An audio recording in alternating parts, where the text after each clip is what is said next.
മോട്ടറോളയുടെ motto razor 40 എന്ന പുതിയൊരു foldable phone ഇപ്പോൾ ലോഞ്ച് ചെയ്തിട്ടുണ്ട്. ഇതൊരു ക്ലാംഷെൽ ഫോൾഡബിൾ ഫോണാണ്. ഈ ഒരു വീഡിയോയിൽ നമ്മൾ നോക്കാൻ പോകുന്നത് മോട്ടോ റേസർ 40 എന്ന ഫോണിനെ പറ്റിയിട്ടാണ്. ആദ്യം നമ്മൾ ഫീച്ചേഴ്സും കാര്യങ്ങളൊക്കെ നോക്കുകയാണെന്നുണ്ടെങ്കിൽ ഡിസ്പ്ലേയുടെ കാര്യത്തിൽ മോട്ടോ റേസർ 40ൽ 6.9 ഇഞ്ചിൻ്റെ ഫുൾ HD+ ഡിസ്പ്ലേ കൊടുത്തിട്ടുണ്ട്. OLED പാനലാണ് ഇതിൽ ഉപയോഗിച്ചിരിക്കുന്നത്. എടുത്തു പറയേണ്ട കാര്യം എന്ന് പറയുന്നത് ഈ ഒരു ഡിസ്പ്ലേ നമുക്ക് ഫോൾഡ് ചെയ്യാൻ പറ്റുന്നതായിരിക്കും.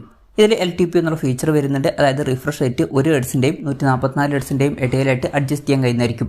ഇതിൽ മാക്സിമം 144 ഹെർട്സിൻ്റെ റിഫ്രഷ് റേറ്റ് വരെയാണ് സപ്പോർട്ട് ചെയ്യുന്നത്. ഈ ഒരു ഡിസ്പ്ലേയുടെ റെസൊല്യൂഷൻ വരുന്നത് 1080x2640 ആണ്. പിന്നെ 10-bit ഡിസ്പ്ലേ പോലുള്ള ഫീച്ചേഴ്സൊക്കെ ഇതിൽ സപ്പോർട്ട് ചെയ്യുന്നുണ്ട്. പഞ്ചോൾ ഡിസൈൻ ഇതിൽ കൊടുത്തിട്ടുണ്ട്. പഞ്ചോൾ വരുന്നത് ടോപ്പ് സെൻറ്റർ ഭാഗത്തായിട്ടാണ്. പിന്നെ പുറത്തും ചെറിയൊരു ഡിസ്പ്ലേ വരുന്നുണ്ട്. പുറത്ത് 1.47 ഇഞ്ചിൻ്റെ ഒരു OLED ഡിസ്പ്ലേ ആണ് കൊടുത്തിരിക്കുന്നത്. ചില നോട്ടിഫിക്കേഷൻസും കാര്യങ്ങളൊക്കെ ഇതിൽ കാണിക്കുന്നതായിരിക്കും. അതുപോലെ തന്നെ ക്യാമറയുടെ വ്യൂ ഫൈൻഡറായിട്ടും യൂസ് ചെയ്യാം.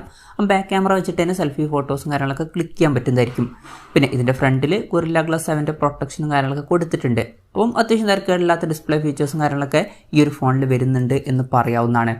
പിന്നെ ഈ ഒരു ഫോൺ ഏകദേശം 46,400 രൂപ പ്രൈസ് റേഞ്ചിലാണ് വരുന്നത്. ആ ഒരു പ്രൈസ് റേഞ്ചിൽ ഒരു ഫോൾഡബിൾ ഫോൺ കിട്ടുക എന്നുള്ളത് തന്നെ വളരെ നല്ലൊരു കാര്യം തന്നെയാണ്. Side mounted finger print sensor ഈ ഫോണിൽ കൊടുത്തിട്ടുണ്ട്. ഫോണിൻ്റെ വെയിറ്റ് വരുന്നത് ഏകദേശം 188.6 ഗ്രാമാണ്. ഇനി ഓപ്പൺ ചെയ്തു വെക്കുന്ന സമയത്ത് തിക്നെസ് വരുന്നത് 7.35 mm ആണ്. ക്ലോസ് ചെയ്തു വെക്കുന്ന സമയത്ത് തിക്നെസ് വരുന്നത് 15.8 mm ആണ്.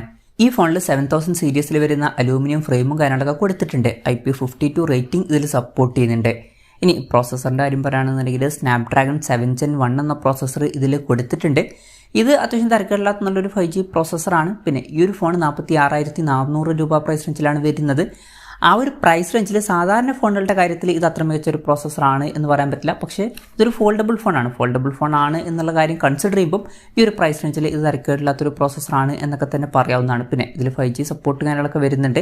ഈ ഒരു ഫോണിൻ്റെ ബേസ് വേരിയൻറ്റിൽ 8GB റാമും 128GB ഇൻറ്റേർണലുമാണ് വരുന്നത്. 8GB റാമും 256GB ഇൻറ്റേർണലുമായിട്ട് വരുന്ന ഒരു വെർഷനും അതുപോലെ തന്നെ 12GB റാമും 256GB ഇൻറ്റേർണലുമായിട്ട് വരുന്ന ഒരു വെർഷനും വരുന്നുണ്ട്. NFC എന്നുള്ള ഫീച്ചർ ഇതിൽ സപ്പോർട്ട് ചെയ്യുന്നുണ്ട്. സ്റ്റീരിയോ സ്പീക്കേഴ്സ് കൊടുത്തിട്ടുണ്ട്. ഡോൾബി അറ്റ്മോസിൻ്റെ സൗണ്ട് സപ്പോർട്ട് ചെയ്യുന്നുണ്ട്. പിന്നെ ആൻഡ്രോയിഡ് 13 ബേസ് ആയിട്ടുള്ള MyOS സോഫ്റ്റ്വെയർ ആണ് ഈ ഫോണിൽ വരുന്നത്. ക്യാമറയുടെ കാര്യം പറയുകയാണെന്നുണ്ടെങ്കിൽ ഫോണിൻ്റെ പിന്നിൽ ഡുവൽ ക്യാമറ സെറ്റപ്പാണ് കൊടുത്തിരിക്കുന്നത്. 64 മെഗാ മെയിൻ ക്യാമറ സെൻസർ ഈ ഫോണിൽ വരുന്നുണ്ട്. 12 മെഗാ പിക്സലിൻ്റെ f2.2 അപ്പേഴ്സിൽ വരുന്ന അൾട്രാ വൈഡ് ആംഗിൾ ലെൻസും ഇതിൽ കൊടുത്തിട്ടുണ്ട്. ഈ ഒരു സെൻസർ വെച്ചിട്ട് തന്നെ മാക്രോ ഫോട്ടോസും ക്ലിക്ക് ചെയ്യാൻ പറ്റുന്നതായിരിക്കും. ഇനി ഫ്രണ്ടിൽ 32 മെഗാ പിക്സലിൻ്റെ f2.4 അപ്പേഴ്സിൽ വരുന്ന സെൽഫി ക്യാമറയാണ് കൊടുത്തിരിക്കുന്നത്. അപ്പം അത്യാവശ്യം തിരക്കുകളില്ലാത്ത ഓൺ പേപ്പർ ക്യാമറ സ്പെസിഫിക്കേഷനൊക്കെ ഇതിൽ വരുന്നുണ്ട് എന്ന് പറയാവുന്നതാണ്. ബാറ്ററിയുടെ കാര്യം പറയുകയാണെന്നുണ്ടെങ്കിൽ 4200 mAh ബാറ്ററി കൊടുത്തിട്ടുണ്ട്. ഫോൾഡബിൾ ഫോണാണ് എന്നുള്ള കാര്യം കൺസിഡർ ചെയ്യുമ്പോൾ അത്യാവശ്യം തിരക്കേടില്ലാത്ത നല്ലൊരു ബാറ്ററി കപ്പാസിറ്റിയാണ്. 30 വാട്ടിൻ്റെ ഫാസ്റ്റ് ചാർജിങ് സപ്പോർട്ട് ചെയ്യുന്നുണ്ട്. അതുപോലെ തന്നെ 5 വാട്ടിൻ്റെ വയർലെസ് ചാർജിങ്ങും ഇതിൽ സപ്പോർട്ട് ചെയ്യുന്നുണ്ട്. അത് നല്ലൊരു കാര്യം തന്നെയാണ്. Type-C ചാർജിങ് പോർട്ടും ഇതിൽ കൊടുത്തിട്ടുണ്ട്. അപ്പം അത്യാവശ്യം തിരക്കേടില്ലാത്ത നല്ലൊരു ബാറ്ററി സെറ്റപ്പും ഈ ഒരു ഫോണിൽ കൊടുത്തിട്ടുണ്ട് എന്ന് പറയാവുന്നതാണ്. അപ്പം ഇതൊക്കെയാണ് ഫീച്ചേഴ്സിനെ പറ്റി പറയാനുള്ള കാര്യങ്ങൾ. പിന്നെ ഈ ഒരു സ്മാർട്ട് ഫോൺ ഇപ്പം ഇന്ത്യൻ മാർക്കറ്റിൽ ലോഞ്ച് ചെയ്തിട്ടില്ല. ഇപ്പോൾ ചൈനീസ് മാർക്കറ്റിലും ഗ്ലോബൽ മാർക്കറ്റിലൊക്കെയാണ് ഈ ഫോൺ ലോഞ്ച് ചെയ്തിരിക്കുന്നത്. ചൈനീസ് മാർക്കറ്റിൽ ഈ ഫോൺ ലോഞ്ച് ചെയ്തിരിക്കുന്നത് 3999 യുവാൻ എന്ന പ്രൈസിങ്ങിലാണ്. അതായത് 46,400 രൂപ പ്രൈസ് റേഞ്ചിൽ. ആ ഒരു പ്രൈസ് റേഞ്ചിൽ ഈ പറഞ്ഞിട്ടുള്ള ഫീച്ചേഴ്സ് എങ്ങനെയുണ്ടെന്ന് വെച്ചാൽ അത്യാവശ്യം മികച്ച ഫീച്ചേഴ്സ് ആണ് എന്ന് തന്നെ പറയേണ്ടി വരും. പ്രത്യേകിച്ച് എടുത്തു പറയേണ്ട ഒരു കാര്യം, ഈ ഒരു പ്രൈസ് റേഞ്ചിൽ തന്നെ നമുക്ക് ഒരു ഫോൾഡബിൾ ഫോൺ കിട്ടുന്നുണ്ട്. അത് നല്ലൊരു കാര്യം തന്നെയാണ്. എന്തായാലും മോട്ടറോളയുടെ മോട്ടോ റേസർ 40 എന്ന പുതിയൊരു സ്മാർട്ട് ഫോൺ ഇപ്പോൾ ലോഞ്ച് ചെയ്തിട്ടുണ്ട്. ഇനി ഇന്ത്യൻ മാർക്കറ്റിൽ ഈ ഫോൺ ലോഞ്ച് ചെയ്യുമെന്ന് വെച്ചാൽ ഇന്ത്യൻ മാർക്കറ്റിൽ ഈ ഫോൺ ലോഞ്ച് ചെയ്യാൻ ചാൻസ് ഉണ്ട്. പക്ഷേ ഇന്ത്യയിലെ ലോഞ്ച് ഡേറ്റിനെ പറ്റിയിട്ടുള്ള കൂടുതൽ കാര്യങ്ങളൊന്നും ഇപ്പം പറയാൻ കഴിഞ്ഞിട്ടില്ല. അതിനെ പറ്റിയിട്ടുള്ള കൂടുതൽ കാര്യങ്ങളൊക്കെ അറിയുമ്പം അതിനെ പറ്റിയിട്ടുള്ള വീഡിയോസൊക്കെ നമ്മൾ ചെയ്യുന്നതായിരിക്കും. അപ്പം അതുപോലുള്ള വീഡിയോസ് കാണാൻ താല്പര്യമുണ്ടെന്നുണ്ടെങ്കിൽ ഈ ചാനൽ സബ്സ്ക്രൈബ് ചെയ്യാവുന്നതാണ്.